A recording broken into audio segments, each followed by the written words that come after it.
Sorry interrupt. வீட்டிலிருந்து அலுவலகம் செய்ய செல்ல எவ்வளவு நேரம் ஆகிறது என்று கேட்டிருக்காங்க. நம்ம எக்ஸ் கிலோமீட்டர்னு போட்டுறோம். அது உதாரணத்துக்கு 40 கிலோமீட்டர் போட்டுக்கிறோம். 35 கிலோமீட்டர் ஸ்பீடில் போனார்னா அலுவலகம் செய்கிறதுக்கு 5 நிமிஷம் தாமதமாகும். 50 கிலோமீட்டர் ஸ்பீடில் போனால் 4 நிமிஷம் சீக்கிரம் போயிடுவார். அப்போ அவருடைய வீட்டிலிருந்து அலுவலகத்துக்கு எவ்வளோ தூரம் இருக்குன்னு கேட்டோம்னா, இப்போ இவருக்கு எவ்வளோ நேரம் சேமிப்பாயிருக்கு?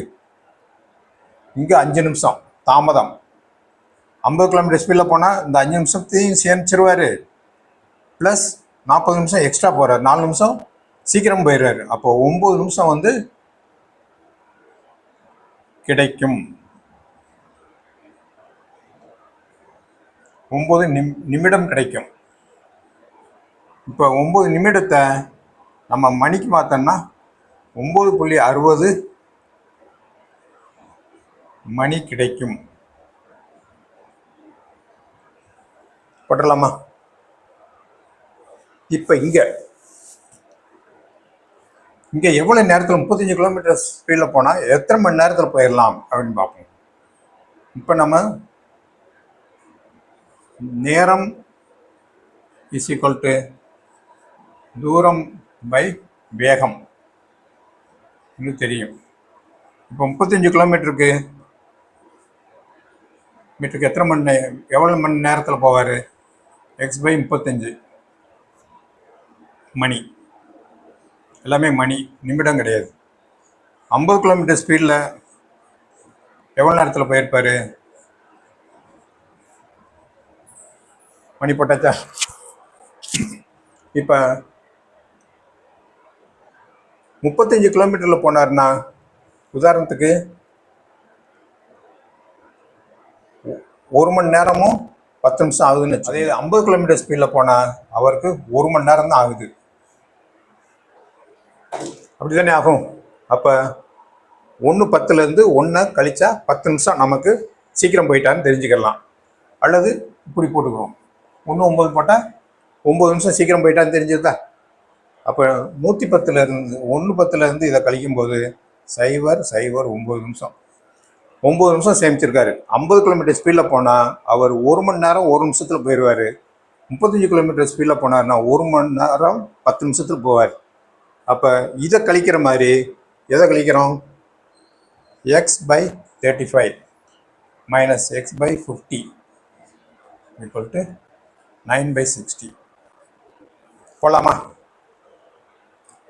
இந்த அவருக்கு கிடைச்ச அந்த 9 நிமிஷம் எப்படி கிடைச்சிச்சுன்னா, இந்த ஸ்பீடில் போனதை விட இந்த ஸ்பீடில் போயிருந்தால் அவருக்கு இவ்வளவு எக்ஸஸாக கிடைக்கிது.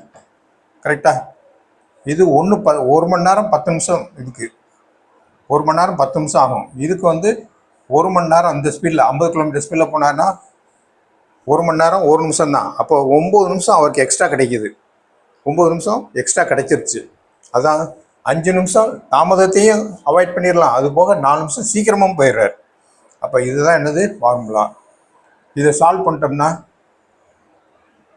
நமக்கு ரிசல்ட் கிடைச்சிடும். இப்போ இது புரிஞ்சிச்சா? முதல்ல 35 கிலோமீட்டர் போகிறதுக்கு 1 மணி நேரம் 10 நிமிஷம் ஆகுது அவர் ஆஃபீஸ் போக. இதே இது 50 கிலோமீட்டர் ஸ்பீடில் போனார்னா 1 நிமிஷம் 1 மணி நேரம் 1 நிமிஷம் தான் ஆகுது. அப்போ 9 நிமிஷம் எக்ஸ்ட்ரா கிடைச்சிருது இல்லை? அதான் 5 நிமிஷம் தாமதத்தை தடுத்துறாரு, 4 நிமிஷம் எக்ஸ்ட்ரா கிடைச்சிருது. இப்போ அதனால் 35 கிலோமீட்டர் இந்த மணிலேருந்து இந்த மணியை கழிக்கிறோம். இங்கே மணி 35 கிலோமீட்டர் போனால் இந்த மணி கிடைக்குது, அதாவது 1.10. 50 கிலோமீட்டர் ஸ்பீடில் போனால் 1.01 மணி கிடைக்குது. அப்போ இதுலேருந்து இதை கழிக்கணும். கழிச்சாச்சா? இதுலேருந்து இதை கழிச்சா என்ன கிடைக்குது நமக்கு? இந்த சேமித்த டைம் 9 இது கொடுத்துட்டாங்கல்ல, 5 நிமிஷம் தாமதம், 4 நிமிஷம் சீக்கிரம், அது ரெண்டையும் சேர்த்தா 9 நிமிஷம் எக்ஸ்ட்ரா கிடைக்குது. இப்போ இந்த ஃபார்முலா அப்ளை பண்ணுவோம். இப்போ x by 35 minus x by 50 is equal to 9/60. இப்போ இந்த பக்கம் பொதுவானது 350 எடுத்துக்கிறோமா? 350 இது 10, 10x மைனஸ் 7x, 7 7 7x ஆகிட்டா 35க்கு 10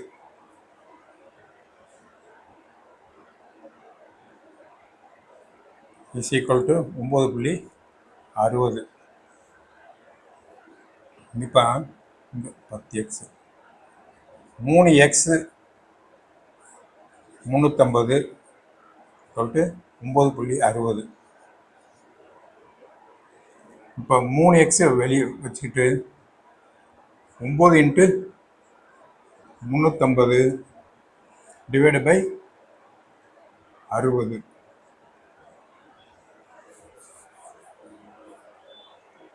சரியா? X is equal to 9 into 350 divide by 60 into 3 போட்டுடலாமா? 17 எப்படி வருதுன்னு பார்ப்போமா? இது 3ஆல் அடிபட்டுரும். இது வந்துடுது. இது 2, 35/2 17 வந்துருதா?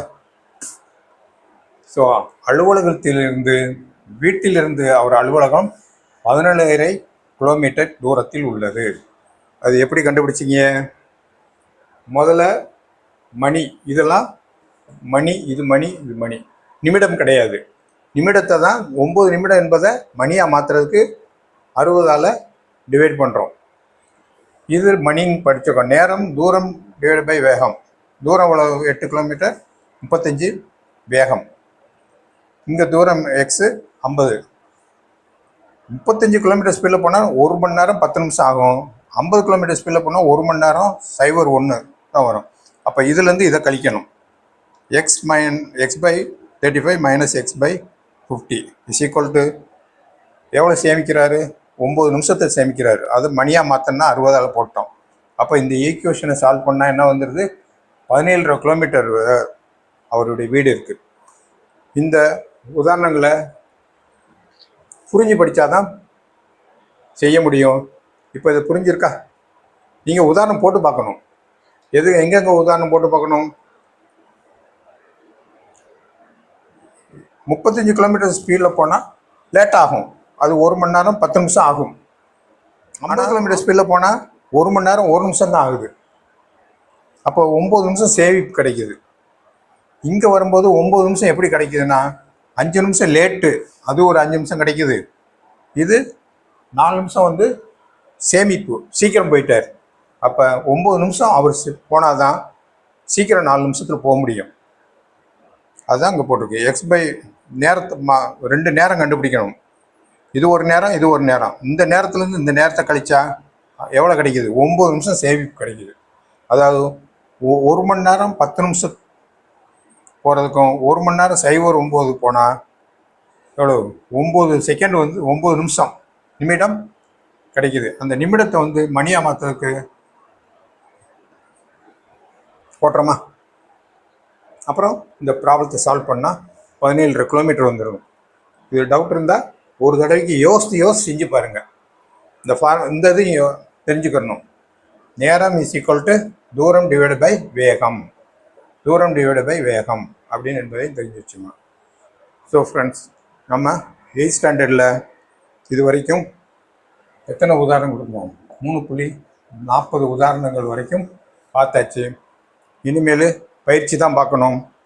இது வரைக்கும் மனப்பாடத்துக்கு 15 மார்க்கு, எடுத்துக்காட்டுக்கு 5 மார்க்கு, மொத்தம் 20 மார்க்கு கையில் வச்சுருக்கீங்க.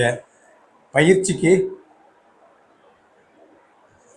5 மார்க்கு படிக்க போகிறோம். அப்படி படிச்சிட்டிங்கன்னா 8th ஸ்டாண்டர்டில் இயற்கணிதத்தில் சொலையா 20 மார்க் உங்களுக்கு கிடைச்சிரும். இதோட 7th ஸ்டாண்டர்ட் இதையும் தரவை வச்சுக்கிட்டிங்கன்னா கண்டிப்பாக உங்களுக்கு 25 மார்க்கு கையில் இருக்கும். அது போக இன்னும் 3 வருட கொஸ்டின் பேப்பரை எடுத்து அதில் இந்த மாதிரி டிஃபிகல்ட்டான கணக்குகள்லாம் போட்டு யோசித்து உதாரணம் கொடுத்து செஞ்சு பார்த்தீங்கன்னா உங்களுக்கு கண்டிப்பாக 25 மார்க்கு உங்கள் கையில் இருக்குது. பயப்படவே வேண்டாம். புரிஞ்சு படித்தா எந்த கணக்கையும் எளிதாக செஞ்சிடலாம், தப்பு இல்லாமல் செஞ்சிடலாம். அதை நீங்கள் பார்க்கணும். தேங்க்யூ.